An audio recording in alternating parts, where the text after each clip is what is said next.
Hi students, నేను మీ social master స్వామి గారిని.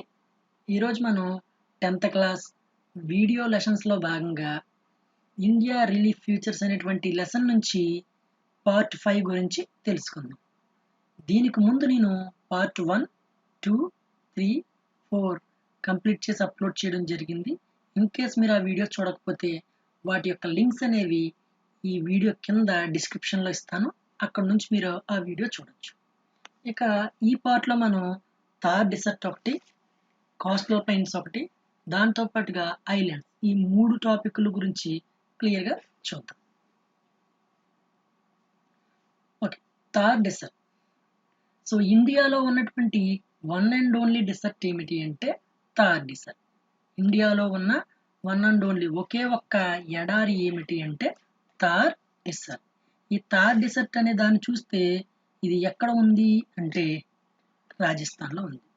Thar desert located in Rajasthan. మీరు ఇండియా మ్యాప్లో గమనిస్తే సో థార్ డెసర్ట్ అనేది ఈ షేడ్ చేసినటువంటి ప్లేస్లో ఉంటుంది. మ్యాప్ పరంగా కూడా ఇది చాలా చాలా ఇంపార్టెంట్. చాలాసార్లు 10th క్లాస్ పబ్లిక్ ఎగ్జామ్లో ఈ థార్ డెసర్ట్ని లొకేట్ చేయమని చెప్పి క్వశ్చన్ ఇవ్వడం జరిగింది. సో థార్ డెసర్ట్ అనేటప్పటికి మనం ఈ ఏరియాని లొకేట్ చేయాల్సి ఉంటుంది. థార్ డెసర్ట్ అనేది ఇలా ఉంటుంది. ఓకేనా? Thar Desert located on the leeward side of Aravallis. Thar Desert located on leeward side of Aravalli Mountains. Thar desert అనేది ఆరావలి మౌంటైన్స్ కి లీవర్డ్ సైడ్ లో ఉన్నది. మరి ఏమిటి లీవర్డ్ సైడ్ అంటే, సో లీవర్డ్ సైడ్ అంటే అర్థం ఏంటంటే వెనుక భాగం. ఆరావలి మౌంటైన్స్ కి వెనుక భాగంలో ఉన్నటువంటి ఏరియానే మనం థార్ డెసర్ట్ గా చెప్పొచ్చు. ఆరావలి మౌంటైన్స్ కి వెనుక ప్రాంతంలో ఉన్నటువంటి ప్రాంతమే థార్ డెసర్ట్. ఒకసారి మీరు మ్యాప్ లో గమనించండి. ఇక్కడ మ్యాప్ చూడండి. మ్యాప్ లో ఇవి ఆరావలి మౌంటైన్స్. ఆరావలి మౌంటైన్స్ కి ఈ వెనుక భాగంలో ఉన్నటువంటి desert Thar desert. Thar desert form అవటానికి వన్ ఆఫ్ ది రీజన్ ఏంటంటే ఆరావలి మౌంటైన్స్. ఎందుకు ఆరావలి మౌంటైన్స్ అంటే మనకి ఇండియాలో మాన్సూన్ రెయిన్ఫాల్ వచ్చినప్పుడు ఈ మాన్సూన్ క్లౌడ్స్ అనేది కూడా ఇట్లా వెళ్ళడం జరుగుతుంది. ఇలా వెళ్ళినప్పుడు సో ఈ థార్ డెసర్ట్ ఏరియాలోకి ఈ మాన్సూన్ విండ్స్ ని వెళ్ళనివ్వకుండా అడ్డుపడేటువంటి మౌంటైన్స్ ఏమిటి అంటే ఆరావలి మౌంటైన్. సో రెయిన్ఫాల్ అంతా కూడా ఆరావలి ముందు భాగంలో, ఆరావలి యొక్క ఫ్రంట్ వాల్లో ఇక్కడ ఈ ఏరియాలో పడిపోతుంది.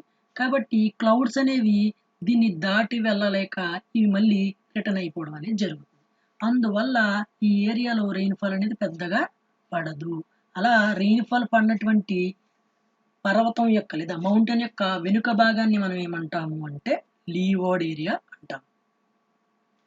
It receives very low amount of rainfall 100 to 150 millimeter. Thar desert అనేది చాలా తక్కువ లో అమౌంట్ ఆఫ్ రెయిన్ఫాల్, చాలా తక్కువ వర్షపాతాన్ని పొందుకుంటూ ఉంటుంది.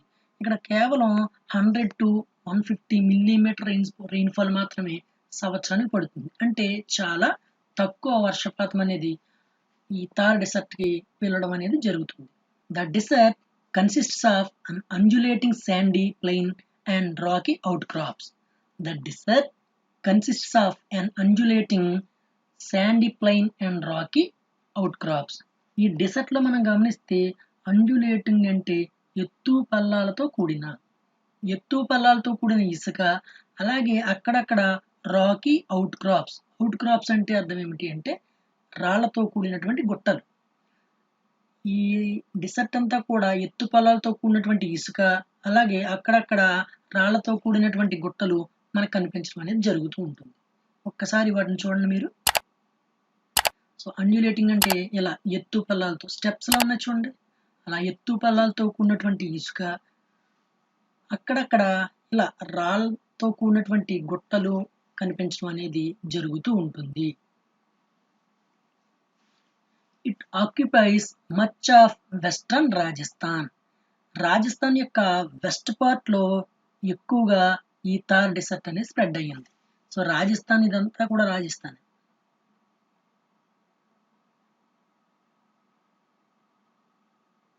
ఇదంతా రాజస్థాన్ యొక్క వెస్ట్రన్ పార్ట్ లో ఎక్కువగా ఈ థార్ డెసర్ట్ అనేది స్ప్రెడ్ అయ్యి ఉంది. It has an arid climate with very low vegetation. It has an arid climate. Arid climate అంటే అర్థం ఏమిటి అంటే తక్కువ వర్షపాతం పడి, తక్కువ వర్షం అనేది పడి, ఎక్కువగా టెంపరేచర్లు ఎక్కువగా ఉండి ఈ ఏరియా మొత్తం డ్రై అంటే పొడిగా ఉంటే ఆ క్లైమేట్ మనం ఏమంటాము అంటే ఎరైడ్ క్లైమేట్ అంటాం.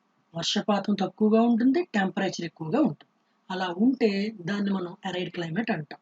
సో ఇక్కడ అలా ఎరైడ్ క్లైమేట్ ఉండి చాలా తక్కువ చెట్లు అనేవి మనకు కనిపిస్తాయి. విత్ వెరీ లో వెజిటేషన్ అంటే తక్కువ చెట్లు మొక్కలు ఇక్కడ ఉండడం అనేది జరుగుతుంది. Streams appear during rainy season and disappear soon after. ఈ థార్ డెసర్ట్ ని కనుక మనం గమనిస్తే ఇక్కడ రైనీ సీజన్ లో మాత్రమే స్ట్రీమ్స్ అనేవి మనకు కనిపిస్తూ ఉంటాయి. రైనీ సీజన్ లో మాత్రమే స్ట్రీమ్స్ అనేవి కనబడుతూ ఉంటాయి. రైనీ సీజన్ లో మాత్రమే ఎందుకు ఉంటాయంటే ఇక్కడ వర్షం పడి ఆ వర్షం ఒక స్ట్రీమ్ లా అంటే ఒక వాగులా ప్రవహించడం అనేది జరుగుతుంది.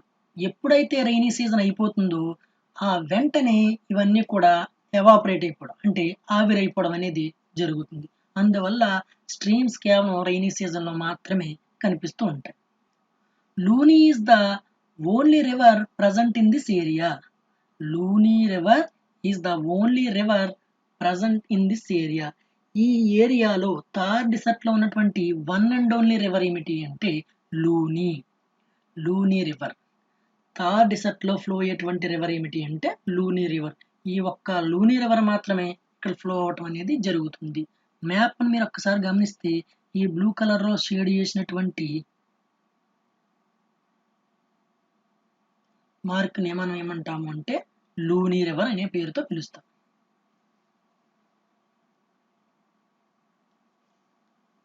Indira Gandhi canal which is the longest canal present in this area. Indira Gandhi canal ఇది important. Indira Gandhi canal. Indira Gandhi canal యొక్క లెంత్ డిస్టెన్స్ ఎంత అంటే 650 కిలోమీటర్స్. ఇది ఇండియాలోనే లాంగెస్ట్ కెనాల్ గా పేరుగాంచింది. Hence several hectares of desert land have been brought under cultivation. ఈ థార్ డెసర్ట్ లో ఇందిరా గాంధీ కెనాల్ ఉండటం వల్ల మాత్రమే చాలా హెక్టార్స్ కి నీరు అందించి ఇక్కడ వ్యవసాయం అనేది చేయడం జరుగుతుంది. ఇందిరా గాంధీ కెనాల్ ఉంది కాబట్టి ఈ థార్ డెసర్ట్ అనేటువంటి ఏరియాలో వ్యవసాయం జరగడానికి అవకాశం కుదిరింది. In case Indira Gandhi canal లేకపోతే థార్ డెసర్ట్ లో వ్యవసాయం అనేది జరగడం చాలా కష్టంగా మారేది. ఒకసారి చూడండి, ఇది ఇందిరా గాంధీ కెనాల్. ఇందిరా గాంధీ కెనాల్ చూస్తే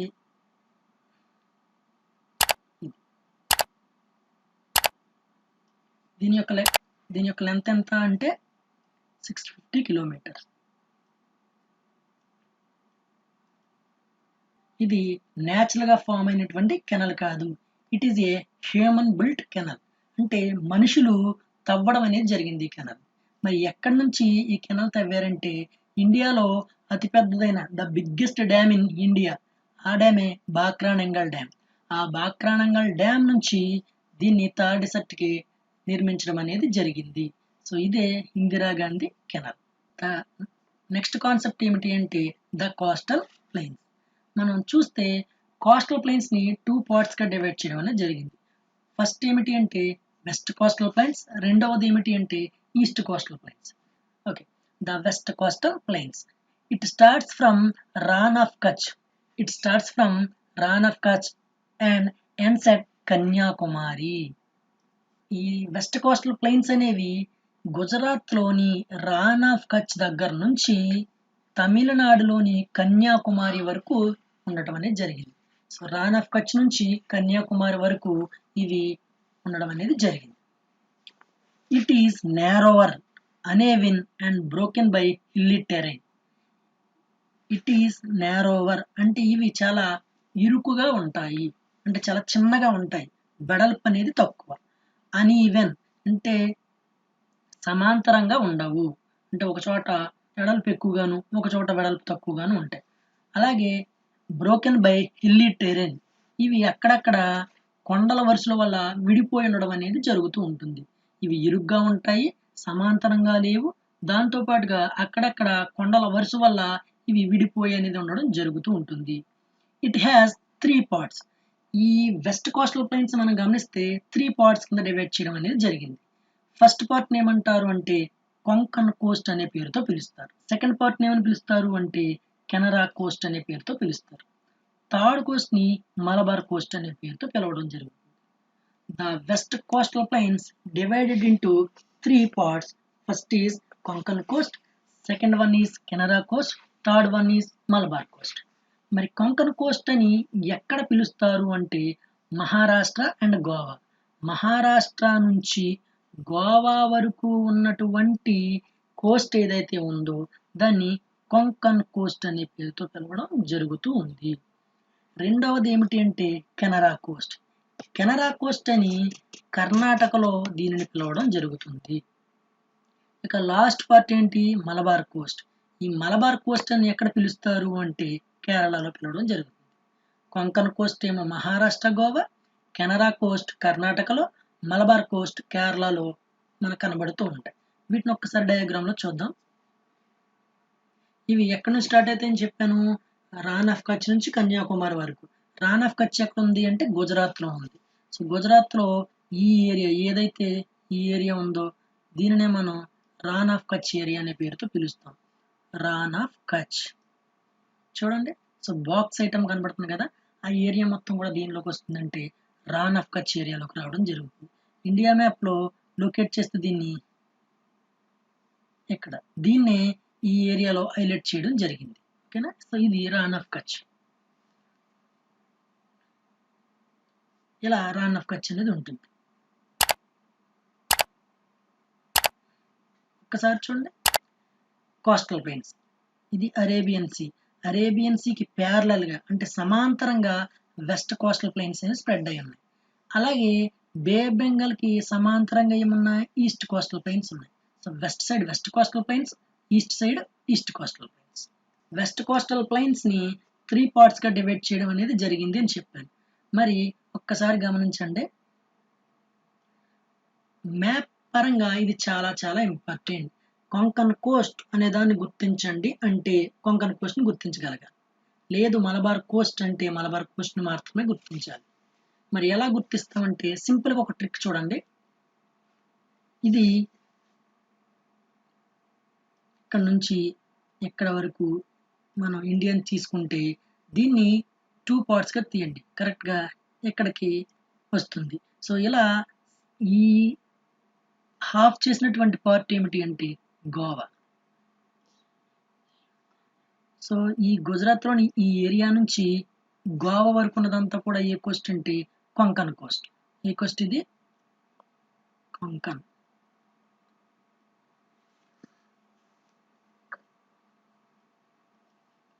అలాగే గోవా దగ్గర నుంచి ఈ కన్యాకుమారి వరకు ఉన్న దాన్ని 2 పార్ట్స్ గా డివైడ్ చేస్తే ఇక్కడికి వస్తుంది. ఈ పైనటువంటి ఈ పార్ట్ కర్ణాటకలోకి వస్తుంది. కర్ణాటక దగ్గర ఉన్నటువంటి కోస్ట్ ఏమంటారు కెనరా కోస్ట్.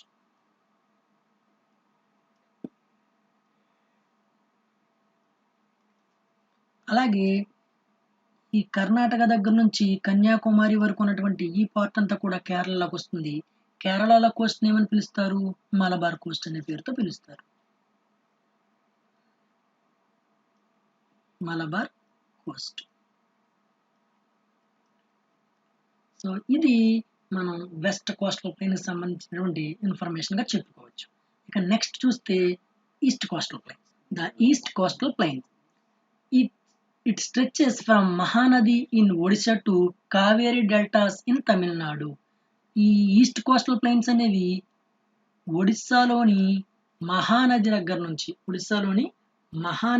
నుంచి తమిళనాడులోని కావేరీ డెల్టా వరకు, మహానది దగ్గర నుంచి కావేరీ డెల్టా వరకు ఉన్నటువంటివి ఈస్ట్ కోస్టల్ ప్లెయిన్స్. మహానది ఎక్కడ ఉంది అంటే ఒడిస్సాలో ఉంది. కావేరీ రివర్ ఎక్కడ ఉంది అంటే తమిళనాడులో ఉంది. అంటే ఈ ఒడిస్సా నుంచి తమిళనాడు వరకు స్ప్రెడ్ అవటం అనేది జరిగింది. మరి ఈస్ట్ కోస్టల్ ప్లెయిన్స్ అనేవి వేటి వల్ల ఫామ్ అయ్యాయి అని మనం చూస్తే ఫార్మ్డ్ బై మహానది, గోదావరి, కృష్ణ, కావేరి. మహానది, గోదావరి, కృష్ణ, కావేరి ఈ 4 నదులు ఫామ్ చేసినటువంటి డెల్టాల వల్ల మాత్రమే ఈస్ట్ కోస్టల్ ప్లెయిన్స్ అనేవి ఫామ్ అవటం జరిగింది. ఓకేనా? మహానది, గోదావరి, కృష్ణ, కావేరి ఈ 4 రివర్లు కూడా, ఈ 4 నదులు కూడా ఫామ్ చేసినటువంటి డెల్టాలనే మనం ఏమంటామంటే ఈస్ట్ కోస్టల్ ప్లెయిన్స్ అంటాం. Next, very fertile lands. East coastal plains మనం గమనిస్తే ఈ డెల్టా ఏరియాలన్నీ కూడా చాలా సారవంతంగా ఉంటాయి. Very fertile lands. సారవంతం అంటే పంటలు బాగా పండేటువంటి నేల ఉన్నటువంటి ఏరియాలు. ఈ ఏరియాల్లో వ్యవసాయం అనేది చాలా బాగా అభివృద్ధి అనేది చెందింది. ఈస్ట్ కోస్టల్ ప్లెయిన్స్ ని కూడా మనం 3 పార్ట్స్ గా డివైడ్ చేయడం అనేది జరిగింది. మరి వేటిగా డివైడ్ చేసాము అంటే ఒడిస్సాలో వీటిని ఉత్కల్ కోస్ట్ అనే పేరుతో పిలిచారు. ఒడిస్సాలో వీటిని ఏమని పిలిచారంటే ఉత్కల్ కోస్ట్. అలాగే ఆంధ్రప్రదేశ్లో వీటి పేరు సర్కార్ కోస్ట్. ఆంధ్రప్రదేశ్లో ఏ పేరుతో పిలుస్తాము అంటే సర్కార్ కోస్ట్. ఇక తమిళనాడులో కోరమండల్ కోస్ట్. తమిళనాడులో ఏ పేరుతో పిలుస్తారు? కోరమండల్ కోస్ట్. ఉత్కల్ కోస్ట్ అని ఒడిస్సాలో అంటారు, సర్కార్ కోస్ట్ అని ఆంధ్రప్రదేశ్లో అంటారు, కోరమండల కోస్ట్ అని తమిళనాడులో అంటారు. వీటిని కూడా ఒకసారి మ్యాప్లో మనం చూద్దాం.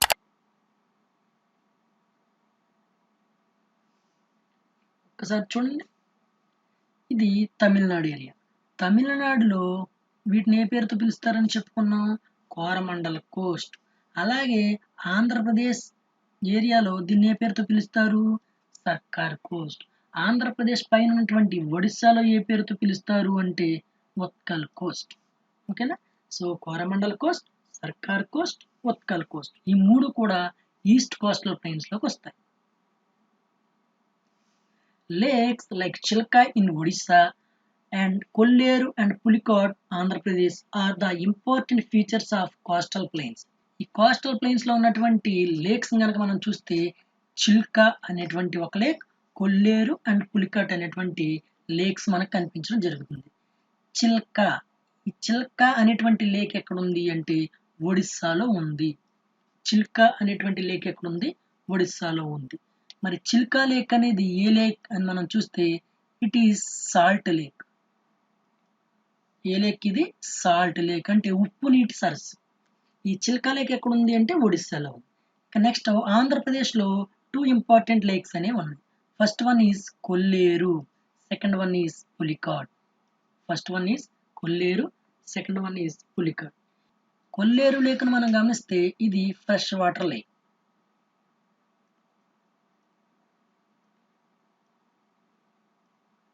కొల్లేరు లేక్ ఏమిటి అంటే fresh water lake. Fresh water lake అంటే అర్థం ఏంటంటే మంచి నీటి సరస్సు అని. అలాగే రెండవది ఏమిటి అంటే పులికాట్ లేక్. పులికాట్ లేక్ని మనం గమనిస్తే ఇది సాల్టీ లేక్ అంటే సాల్ట్ వాటర్ లేక్, ఉప్పు నీటితో ఫామ్ అయినటువంటి లేక్. మరి కొల్లేరు గోదావరి డిస్ట్రిక్ట్స్లో ఉంది, పులికాట్ వచ్చేటప్పటికి నెల్లూరు డిస్ట్రిక్ట్లో ఉంది. ఇలా కొల్లేరు, పులికాట్ అనేవి ఆంధ్రప్రదేశ్లోను, చిల్కా అనేది ఒడిస్సాలోను ఉంది. ఓకేనా? ఒక్కసారి మనం దీన్ని అబ్జర్వ్ చేద్దాం. ఒడిస్సాలో ఈ ఏరియాలో ఇది ఉన్నదే, దీనినే మనం చిల్కా లేక్ అంటాం. అలాగే దీనిని కొల్లేరు లేక్ అంటాం. ఆంధ్రప్రదేశ్ తమిళనాడు బోర్డర్లో ఉన్నటువంటి ఇంకొక లేక్ ఏంటంటే పులికాట్. ఇది నెల్లూరు డిస్టిక్లోకి రావడం అనేది జరుగుతుంది. ఈ 3 కూడా ఈస్ట్ కోస్టల్ ప్లెయిన్స్లో ఉన్నటువంటి ఫేమస్ లేక్స్. ఇక నెక్స్ట్ టాపిక్ మనం చూస్తే ద ఐలాండ్స్. ఇండియా రిలీఫ్ ఫీచర్స్లో లాస్ట్ ఫీచర్ అయినటువంటిది ఏమిటి అంటే ద ఐలాండ్స్.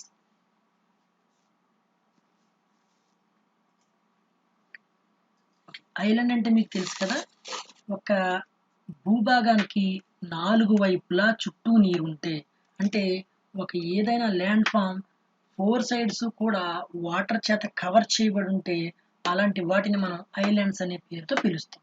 అదే పెనిన్సులా అంటే 3 వైపులా మాత్రమే నీరుండి ఒకవైపు ల్యాండ్తో బౌండరీ ఉండాలి.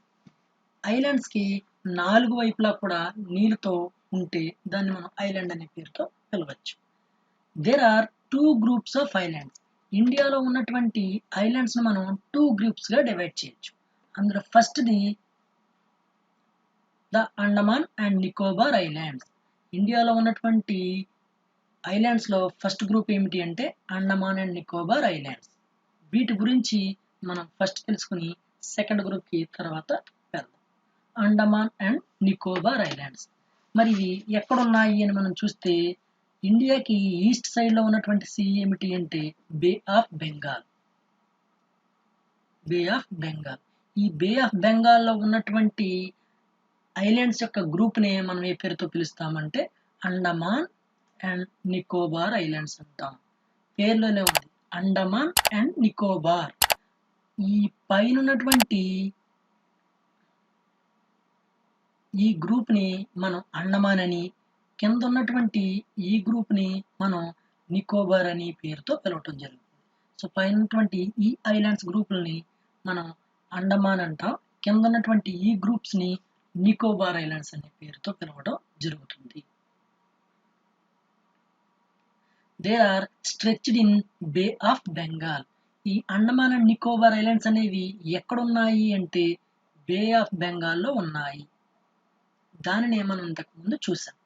They are elevated portion of Arakan Yoma. They are elevated portion of Arakan Yoma. Arakan Yoma mountains అనేవి మ్యాన్మార్లో ఉన్నాయి.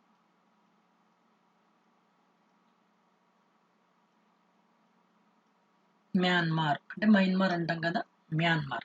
ఈ మ్యాన్మార్లో ఉన్నటువంటి మౌంటైన్స్నే ఆర్కన్యోమా మౌంటైన్స్ అంటారు. ఒకసారి పబ్లిక్ ఎగ్జామ్లో ఈ క్వశ్చన్ అడిగారు, ఆర్కన్యోమా మౌంటైన్స్ని ఫైండ్ అవుట్ చేయండి. ఆర్కన్యోమా మౌంటైన్స్ ఎక్కడ ఉన్నాయి? మయన్మార్లో ఉండడం అనేది జరిగింది. ఈ ఆర్కన్యోమా మౌంటైన్స్ అనేవి మయన్మార్ నుంచి అలా బే ఆఫ్ బెంగాల్ వరకు కూడా స్ప్రెడ్ అయి ఉన్నాయి. ఈ బే ఆఫ్ బెంగాల్కి వచ్చేటప్పటికి ఇవి మునిగిపోయి కొన్ని చోట్ల వీటి యొక్క పై పోర్షన్ అనేది, పై భాగం అనేది సముద్రం నుంచి బయటకు రావడం జరిగింది. సముద్రం కంటే పైకి రావడం జరిగింది. అలా పైకి వచ్చినటువంటి ఆ పోర్షన్ మీదే, ఆ భాగం మీదే ఈ అండమాన్ నికోబార్ ఐలాండ్స్ అనేవి ఫామ్ అవటం జరిగింది. వాటిని ఒకసారి మ్యాప్లో కూడా చూపిస్తాను, అప్పుడు మీకు ఇంకా క్లియర్గా అర్థమవుతుంది. తర్వాత Narcondam and barren islands are volcanic origin. ఇక్కడ ఉన్నటువంటి అగ్నిపర్వతాలు నార్కొండం మరియు బారెన్. ఈ నార్కొండం మరియు బారెన్ అనేటువంటివి వాల్కానిక్ ఆరిజిన్. ఇవి అగ్నిపర్వతాల వల్ల ఏర్పడినటువంటి ఐలాండ్స్. వీటిని మనం అగ్నిపర్వతాలు అనే పేరుతో కూడా పిలుస్తాం. ఇండియాకి చెందినటువంటి అగ్నిపర్వతాలు, ఇండియాకి చెందినటువంటి వాల్కెనోస్ రెండు. ఒకటి నార్కొండం, రెండవది బారెన్. ఈ రెండు కూడా అగ్నిపర్వతాలు. The southern most tip of India is Indira point found in Nicobar islands. మనం చూస్తే ఇండియాకి సౌత్లో దక్షిణం వైపు ఉన్నటువంటి చివరి సరిహద్దు ఏమిటి అని చెప్పుకున్నాం? ఇందిరా పాయింట్ అనే పేరుతో చెప్పుకున్నాం. ఆ ఇందిరా పాయింట్ అనేది ఈ నికోబార్ ఐలాండ్స్లో మనకు కనిపించడం అనేది జరుగుతుంది. ఇందిరా పాయింట్ ఎక్కడుంది? నికోబార్ ఐలాండ్స్లో ఉంది. It is submerged during the 2004 tsunami. 2004లో ఒక సునామీ అనేది రావడం జరిగింది. ఈ సునామీలో ఇందిరా పాయింట్ అనేది మునిగిపోవడం జరిగింది. ఓకేనా? సో ఇందిరా పాయింట్ అనేది నికోబార్ ఐలాండ్స్లో కనిపిస్తుంది. ఇది 2004లో వచ్చినటువంటి సునామీలో మునిగిపోయింది. ఒక్కసారి చూడండి, ఈ ఏరియా ఏమిటి అంటే ఇది మ్యాన్మార్. ఇదేంటి? మ్యాన్మార్.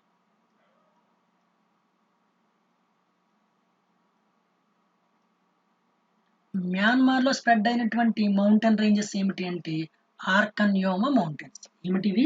ఆర్కన్యోమా మౌంటైన్స్. ఈ ఆర్కన్యోమా మౌంటైన్స్ మయన్మార్ నుంచి ఇలా బే ఆఫ్ బెంగాల్ వరకు కూడా ఇలా స్ప్రెడ్ అయి ఉంది. బే ఆఫ్ బెంగాల్ లోపలికి వచ్చేటప్పటికి ఇవి సముద్రంలోకి వెళ్ళి మునిగిపోయి ఈ ఈ ఏరియాకి వచ్చేటప్పటికి వీటి యొక్క పై పార్ట్ అంటే వీటి యొక్క శిఖర భాగాలు సముద్రంలోంచి పైకి రావడం అనేది జరిగింది. ఆ పైకి వచ్చినటువంటి ఆ మౌంటైన్ రేంజెస్ ని మనం ఏ పేరుతో పిలుస్తామంటే అండమాన్ అండ్ నికోబార్ ఐలాండ్స్ అనే పేరుతో పిలుస్తాం. అంటే ఆర్కన్యోమా పర్వతాల యొక్క పై భాగాలు అండమాన్ నికోబార్ ఐలాండ్స్ గా ఫామ్ అవటం అనేది జరిగింది. ఒకసారి గమనిస్తే ఈ ఇండియాలో ఉన్నటువంటి వాల్కెనోస్ ని ఇక్కడ చూపించడం అనేది జరిగింది. ఇది నార్కొండం. నార్కొండం అనేటువంటి వాల్కానిక్ ఐలాండ్.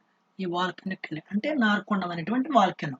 అలాగే ఈ రెండవది ఏంటి అంటే బారెన్. ఇది బారెన్. ఇండియాలో స్లీపీ వాల్కెనో అంటే నిద్రాన అగ్నిపర్వతం ఏమిటి అంటే నార్కొండం. సో బారెన్ వచ్చేటప్పటికి ఏమిటి అంటే యాక్టివ్ వాల్కెనో అంటే క్రియాశీలక అగ్నిపర్వతం.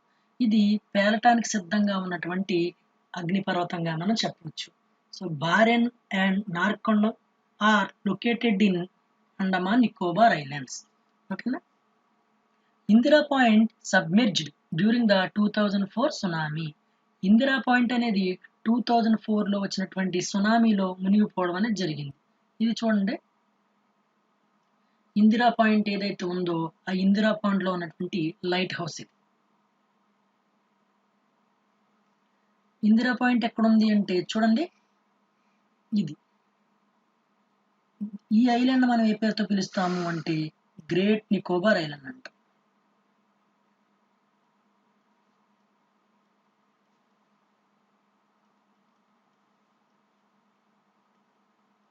Great Nicobar island. ఈ గ్రేట్ నికోబార్ ఐలాండ్ యొక్క సౌత్ పార్ట్ ని, ఈ పార్ట్ ని మనం ఇందిరా పాయింట్ అనే పేరుతో పిలుస్తాం. It is the southern most tip of India. ఇండియాకి సౌత్ లో ఉన్నటువంటి చిట్ట చివరి సరిహద్దు ప్రాంతం ఏమిటి అంటే ఇందిరా పాయింట్. ఇందిరా పాయింట్ ఎక్కడ ఉంది? గ్రేట్ నికోబార్ ఐలాండ్ లో ఉంది. ఈ ఇందిరా పాయింట్ 2004లో వచ్చినటువంటి సునామీలో మునిగిపోవడం అనేది జరిగింది. A place in Andaman. Andaman Nicobar islands లో ఒక ప్లేస్ ఇది. చాలా అందంగా ఉంటుంది. టూరిజం అనేది కూడా ఇక్కడ బాగా డెవలప్ అయింది. ఇక గమనిస్తే రెండవ ఐలాండ్ గ్రూప్స్ ఏమిటి అంటే Lakshadweep islands. First island groups వచ్చేటప్పటికి అండమాన్ నికోబార్ ఐలాండ్స్, రెండవ group Lakshadweep islands. They are located in Arabian Sea. Arabian Sea. ఇవి అరేబియన్ సీలో కనిపించడం అనేది జరుగుతుంది. ఇండియాకి వెస్ట్ సైడ్ ఉన్నటువంటి సీ అరేబియన్ సీ. అరేబియన్ సీలో ఉన్నటువంటి ఐలాండ్స్ నే మనం లక్షద్వీప్ ఐలాండ్స్ అంటాం. They are of coral origin. ఇవి కోరల్స్ అనే వాటి వల్ల ఫామ్ అయినటువంటివి. కోరల్స్ అంటే అవి ఒక రకమైనటువంటి సముద్రపు జీవులు. వీటి యొక్క స్కెలిటన్ కాల్షియం కార్బోనేట్ తోటి తయారై ఉంటుంది. ఈ కోరల్స్ అనేటువంటి జీవులన్నీ కూడా చనిపోయి కోట్లాది కోరల్స్ అనేవి కలిసిపోయి వాటి మీద ఫామ్ అయినటువంటి ఐలాండ్స్ నే మనం లక్షద్వీప్ ఐలాండ్స్ అనే పేరుతో పిలుస్తాం.